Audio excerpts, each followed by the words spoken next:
Welcome to the Firebelly Social Show. We're focused on talking to food and beverage brands that are on a mission to make the world better. Duncan Olney here. I'm the co-host of the Firebelly Social Show, where I talk with leading entrepreneurs and CEOs of mission-driven beverage and food brands. And today's episode is brought to you by our very own Firebelly. At Firebelly, we make brands more likable and profitable through social media marketing. We provide organic and paid social strategies along with influencer marketing and creative services to get you ROI fast, make you more likable and profitable. And Firebelly's helped clients like Netflix, Qdoba, Fiji Water, and many others transform their social media marketing strategies. So if you want to establish a brand, expand your reach, or get ROI, let's talk. Go to firebellymarketing.com or email us at hello@firebellymarketing.com. And today we have a special treat because we have the one and only Danny Schuman, and he is just, for lack of better words, and I'm so intimidated talking to a words guy, a badass. I mean, he is a marketeer, a writer. He's been a creative director. He's helped small companies, large companies, and worked with some giants in the industry, including in the food and beverage world, Quaker Oats, Gatorade, and Coors Light. Welcome, Danny. We're so thrilled to have you. Thank you. It's awesome to be here. I am very excited to have this chat with you, Duncan. Yeah, I think that I was so excited because stories are everything in life, I think. Yeah. And, we work in the social media marketing world, and it is just, in my opinion, so critical to think and talk about stories. And in the end, a lot of people are only interested in how many followers do I have? Yeah. So I'm so excited to talk to you about that. And you are self-describedly a words guy a visual world. I am, two words, words matter, right? And now more than ever. And, our world of marketing communications has become, I would say, pretty well dominated by visual forms, Instagram and Pinterest and Facebook and YouTube. And there are words involved in all that.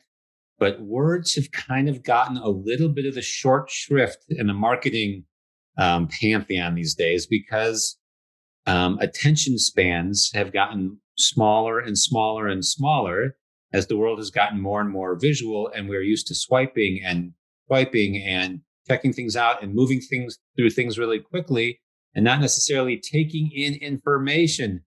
And you know what that leads to? It leads to people not necessarily being as persuaded as before, people not necessarily as being connected as before, and not necessarily being as brand loyal as before, because they have so many choices and so many options and so little connection. There's connection is fleeting in a visual world, and it's potentially more lasting in a world where words can help form connection. And I think that's so fascinating because kind of the predominant thinking is, a picture tells so many stories. It has 1,000 words, and if that's the case in video, short little videos are even more amazing. But somehow, even though it's more immersive, I think there's some kind of emotional recognition pattern from a cerebral standpoint where words, I think, somehow make a deeper impact. Well, you mentioned stories, right? So stories are maybe one of the oldest forms of communication.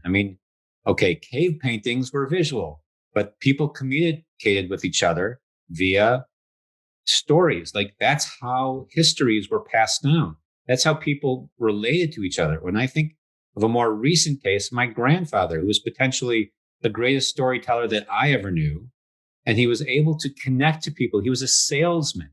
Right. And so it, for me, keeps coming back to connecting to people, forming relationships, creating loyalty, and selling. Right. That's what marketing ultimately is all about. Definitely. When I think about marketing, I think, the social world, I try to break it down into two groups just broadly, from a brand marketeer standpoint. Why should I do social? And I say, well, because you want credibility. And you want to sell. It's more than that. But, I know that you talk about the why, right? Why should you do social? Why should I do 3 posts or 5 posts? Doesn't matter. Right. but why should you do it to begin with? I mean, what do you think about that, that emotional connection that stories form? How does it develop? Well, it's funny because here's the trick. Emotional connections develop from strategic foundation. And that's another thing that people don't really necessarily realize and recognize about visual medium and marketing in general. And that is, you can't just throw an execution out into the ether via social channels without having some of that why behind it.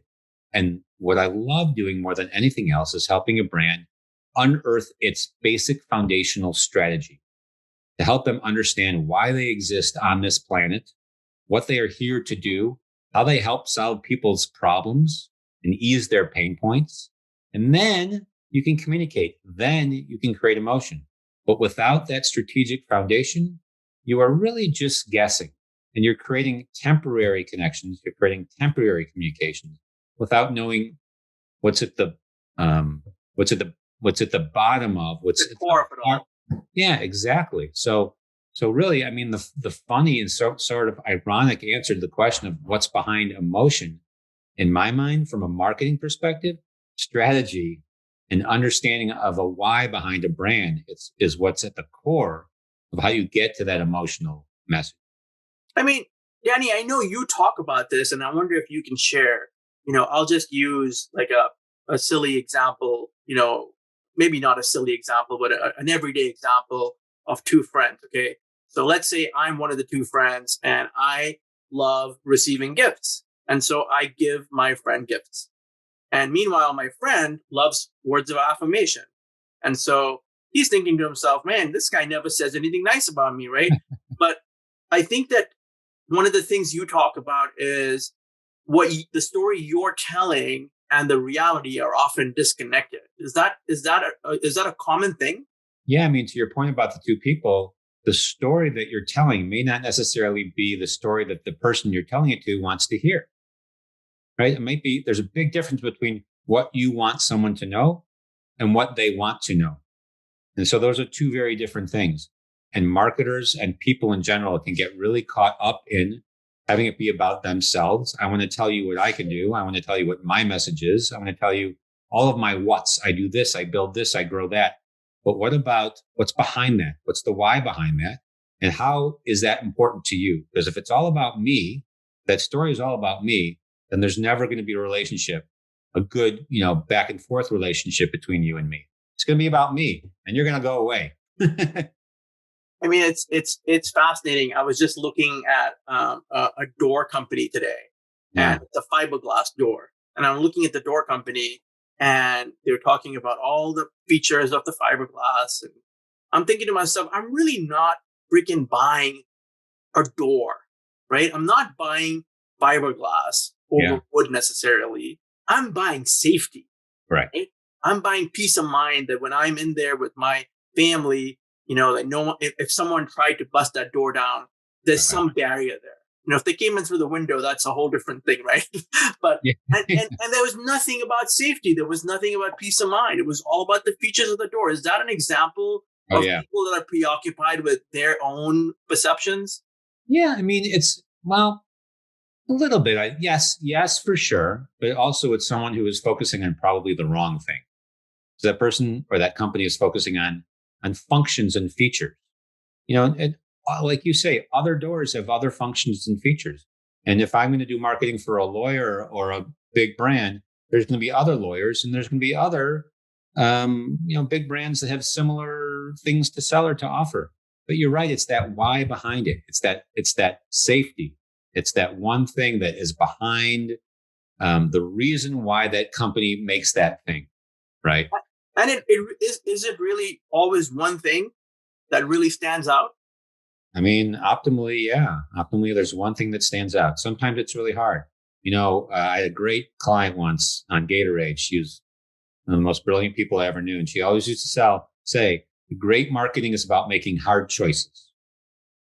Great marketing is about making sacrifices. What are you going to give up to be able to focus on the thing that's really most important? Everybody wants, can I swear on this podcast? Yes, you can. All right. So everybody wants to fit 10 pounds of shit into a 5-pound bag. Right. It doesn't fit. And then shit rolls out the sides, and that's ugly versus keeping it inside. But the point is, like, what is that? Hopefully, what's that one thing? And when a creative team is given an assignment and they're given a creative brief, here's what we're tasking you to do. The most important thing to put on that brief is, what is the one thing that you want people to walk away with once they're done viewing this communication? And that could be a 30-second TV ad, a 5-minute video, or a 10-word tweet. Same thing. What do you want people to walk away from? What's the one thing that you want people to walk away with? And it's not going to be about the features of a door. It's going to be like, oh man, safety. Awesome. That's fascinating. I think that the world of branding has a lot of people in trouble from that perspective, where they've forgotten about stories. I agree, visual storytelling is fantastic. But again, I think bringing it back to your point, beautifully made about the foundation. It's like you don't look at the assets and decide the story.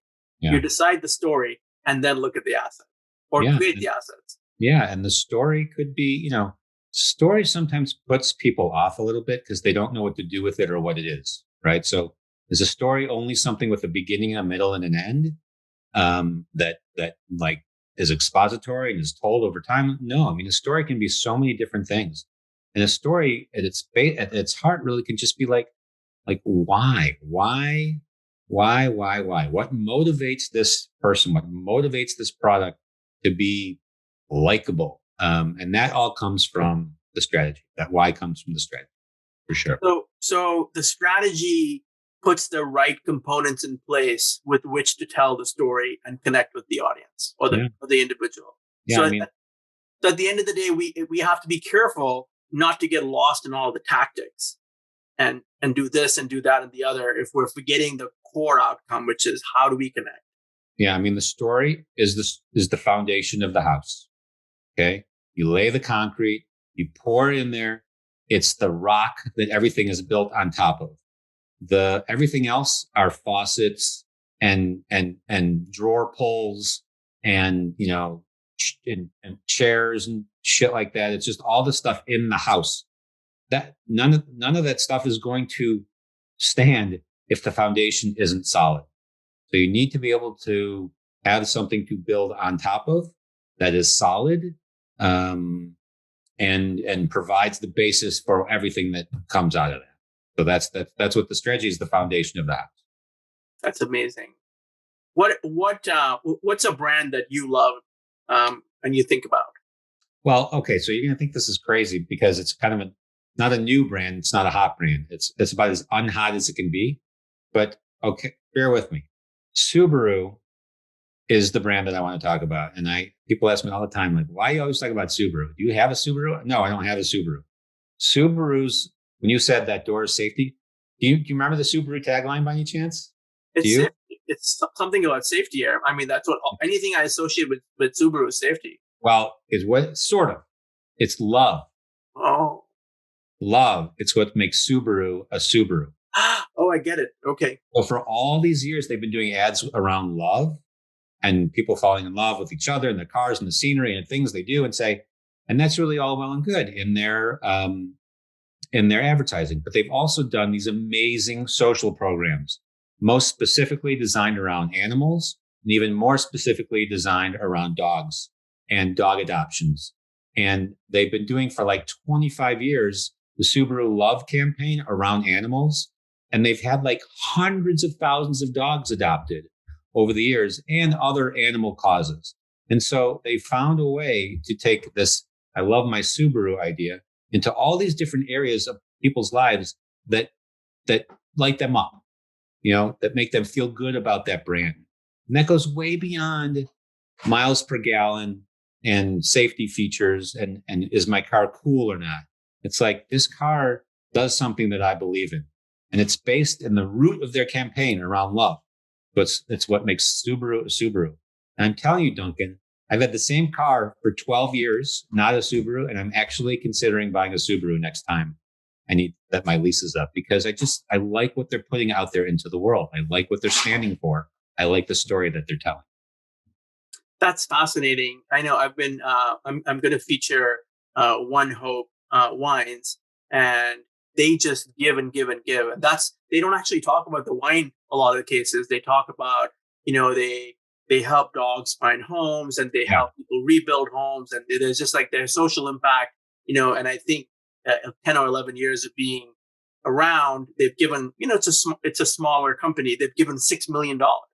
Amazing. And I feel like that actually tells you more about the people, right? The people that are running the For sure. organization and what their focus is. It's like they're focused on, as you said with Subaru, with like telling stories about love and And, emphasizing the importance.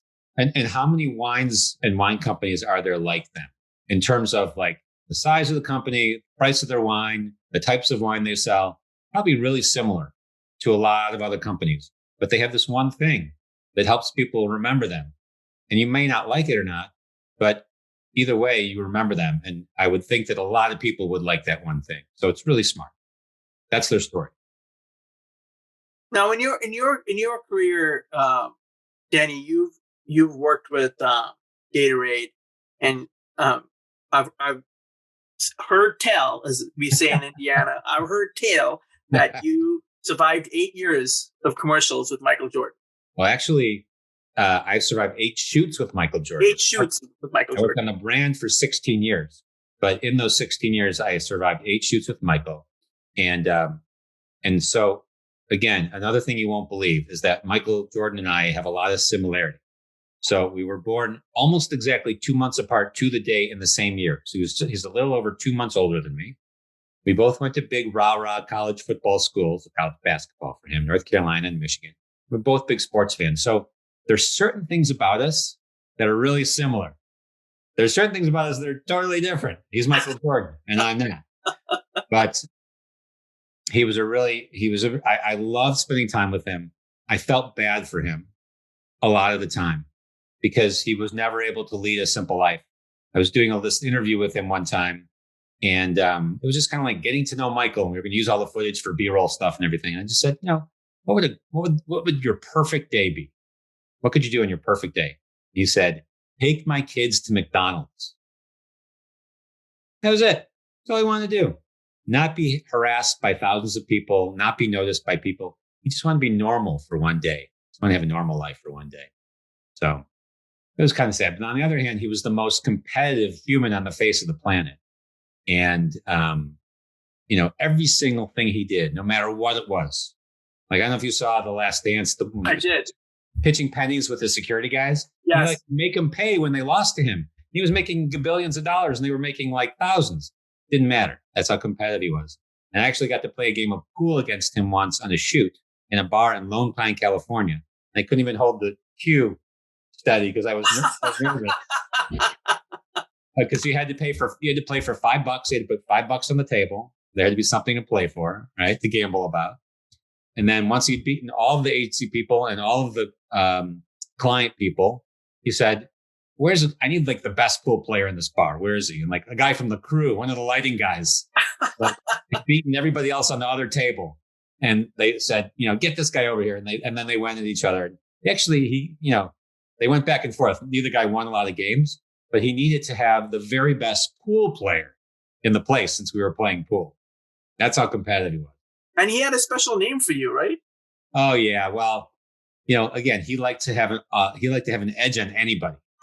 Anytime you can get an edge on anybody and like get under your skin a bit. So we were once on a shoot and I was at the craft services table making a peanut butter jelly sandwich, which I like peanut butter jelly sandwiches. He thought that was just about the funniest thing he'd ever seen was a grown man making a peanut butter jelly sandwich when there's like shrimp cocktail and steak quesadillas. And so then he just decided to call me Peanut Butter Jelly Boy for the rest of my life and the rest of our existence together. He loved calling me Peanut Butter Jelly Boy. It was just anything just to have a little bit of a leg up on me. Thanks, Michael. Thanks, Michael. That's it for everything, really, but especially that. Well, that's really great, Danny. Any last minute advice or parting advice for brands and what they do on social with stories? Focus. I mean, just like when you're telling your story, know what your strategy is, know what the foundation is. Just focus. I mean, there's, as you may know, brands out there, there are a lot of other brands out there in social. There's millions of posts every day. And so how do you stand out? And you could argue that you could just do crazy stuff and do colorful stuff and off-color stuff and get noticed somehow. I would argue kind of the opposite, and that is focus. Like, know what your message is, stick to the program. You will make better use of your time and your money. And hopefully you'll have a better chance of getting people to remember you because you will be known for that one thing. And hopefully people will relate to that thing, connect to that thing, feel good about that thing, try you out so that you can start growing that, pushing them through the funnel to become loyal to you eventually as well. And as Danny says, tell them why. Focus on one thing and tell them why. Yeah. Tell them why. Well, thank you so much for joining us today. I'm so happy that we could do this and share your wisdom about storytelling. This has been fantastic, Danny. How can people find you? The best way to find me is to go to my website. Really, go to twistyourthinking.com. TWISTYOURTHINKING. 3 words mashed together. Twistyourthinking.com. Best place to find me. And thanks. Awesome. Thanks for being here.